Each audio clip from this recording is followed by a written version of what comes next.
David Nakaiza n'omulabi wajo tubadde ku BBSKATI final.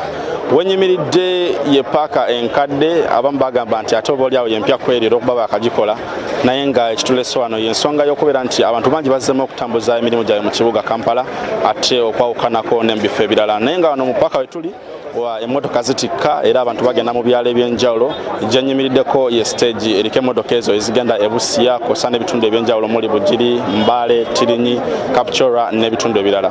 Abantu ab'enjawulo bettanidde nnyo enkola eno y'okutambulira mu taxi era ssentebe wa paaka eno ssentebe w'abadereva omukulu Yasin agenda kuba atunnyonnyola ebintu bingi ki ekigenda mu maaso abantu batambula batya n'ebintu ebiringa ebyo. Omukulu oli buterevu ku BBSKATI final.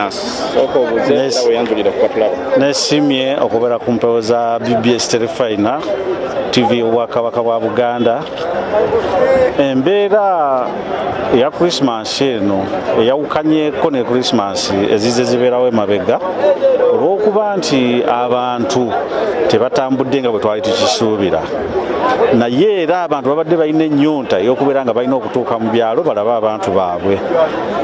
Ebisale tetubyongedde nnyo ku mulundi guno ate bisse mu bwangu obw'ekitalo nga bwe kitabadde tekitera kubeerawo. Sawa nnaku nga zino bwe ziti ebisale bibadde nga bikendeeramuuko naye nga bisigala bikyali waggulu, naye kati saawa eno ebisale byazzeeyo dda ku bbeeyi eya bulijjo.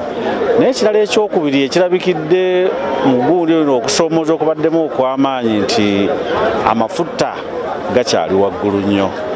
Kati osanga okusoomoza kw'amaanyi saawa eno emmoloka nga bw'oziraba kati bwe ziri wano ate eri abantu mu byalo kati beetaaga mmoloka ezo.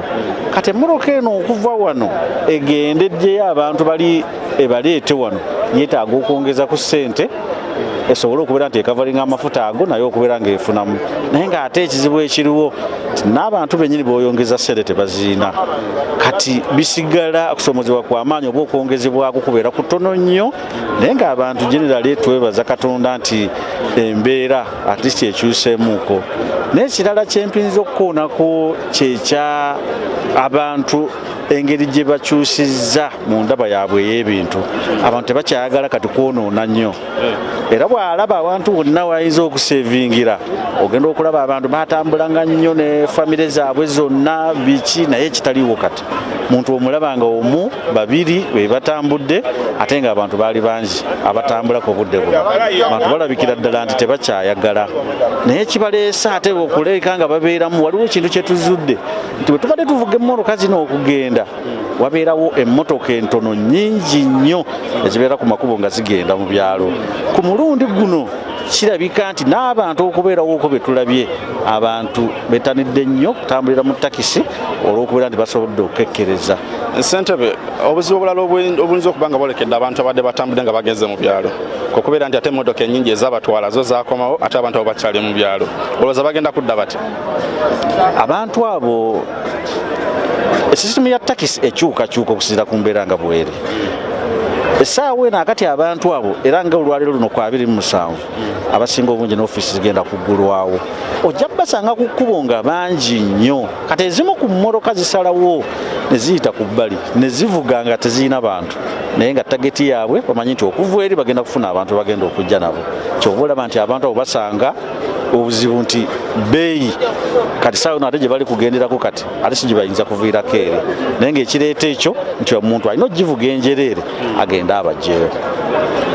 Ekigendererwa ky'okubeera nti abadereva bavuga emmotoka okugenda mu byalo nga bazivuga nkalu ne bakomawo nga batissa abantu, nze so kikunnyonnyola, naye omu ku badereva abavuga emmotoka zino nga nkalu okugenda mu byalo okunonayo abantu ye mwami ono gwentusseko era agenda kuba akunnyonnyola lwaki bakikola mu ngeri ekyo. Sebo gye baleka oli buterevu ku BBSKATI final. Kale sebo naye mugyebala. Amanya go sebo. Nze Kigonya Richard nkolera no ku Busia stage Busia Kampala era ndi dureva. Lwaki obavuga emmotoka nkalu okutuuka eri okujjayo abantu nga ssente zogenda okubasaba obaolyawo nnyingi nga bamu bayinza okugaana zikuwa? Ati kati era tukikola nti nno lw'abantu balina okudda okukola emirimu twabatwala kati eno batono tulina ovuga tugende tubanone tubazze badde ku mirimu. Naffe era ekituwongezaamu ssente lwakuba nti noba ovuze enjereere n'ogenda eri olina okujjako ez'omugagga olina okuba amafuta nti gakola ki gateekebwamu. Kati awo kyekituwongezesaamu naye tutegeragana kubanga omuntu omulamulira bbeeyi n'akola ki naye n'akaaba. Tujja mu nkola eyo nga bannayuganda bwe tuli mu nsi yaffe kati ne tukwatagana ne tujja ne tukola emirimu gyaffe. Kusoomoozebwa kikwatera okusanga mu mbeera ng'eyo? Kusoomoozebwa okwo naddala ebintu gala amafuta ago ga bbeeyi, abantu bennyini be twagala okwongeza nabo tebalina, naye ne tukwatagana nga tukkiriziganya mu bintu bwe bityo ne tuba nga weetuli mu ggwanga lyaffe tutambuza emirimu gyaffe. Abantu baffe obutabakalubiriza kuba ffenna twagala tukole. Era n'ebirala akkubo lino amakubo gaffe mafu. Tubeera mu kkubo omwo n'ovuga emmotoka, ebinnya, amakubo mafunda bitukoze bubi nnyo. Accident ezisinga ebiseera ebisinga ziva ku makubo mafu, ebinnya biyitiridde ate nga makubo mafunda. Kale okusoomoozebwa okwo kw'amaanyi nnyo, amakubo galoboozebweko. Okwawukanako n'olunaku lw'eggulo abantu bangi bajjumbidde ekibuga era bazze okubeera nga batambula okugenda mu byalo ebyenjawulo. Waliwo abantu ab'enjawulo abakulu mu gye baliko, waliwo abantu ab'enjawulo abalabwako nga bagenda kulinnya oba oliawo emmotoka ezibongerayo, nate wakyaliwo n'abaami baneeno abasobola okutunnyonnyola ku nsonga ey'ebyentambula mu kaseera kano. Gye balesebo amanya gosebo? Amta Galai Yusuf nvuga Busia Kampala. Naye kitusoomooza mu kitukola lutu emu, tulina motoka nyingi, bantu tebatambula.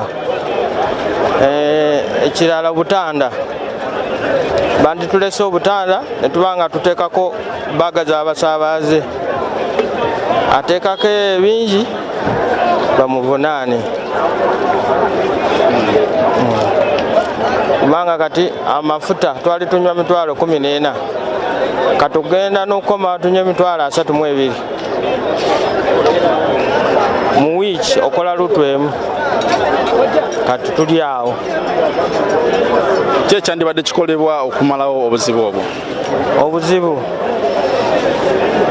Obuzibu bwo kubanga gavumenti egamba olutalo liri Russia ne Ukraine lwaleeta amafuta gakole ki galinnye, naye kati fwe batuleke obutanda buno tutekeko ebintu kati nga baga entonotono z'abasaabaze, kubanga tuwosiba buutu 7 kati baga tuteke waggulu atekako ebingi ye bamuvunaane. Kale weebale nnyo ssebo, embeera bwetyo bwekyayimiridde wano ku paaka enkadde. Abantu ab'enjawulo bazzemu okubanga bakola, abatunda ebibala oba zoyita fruits, abatunda ebyokunywa, abatunda obutambaala, abatunda obw'omu matu, abatunda earrings, ebyokwewunda by'abakyala bangi bali mu kibuga bakola. Embeera bwetyo bweyimiridde era asiifu ngenda kuzzaayo oyongereyo omulabi wa Tobadde. Nze Sulaiman Sebugwawo, Mbadi Ivan yabadde ku kamera olunaku olwaleero okutuusako ebifaananyi bino. Bingi nnyo bikyajja, tujja bba tubibaweereza mu mpeereza zaffe eziddako.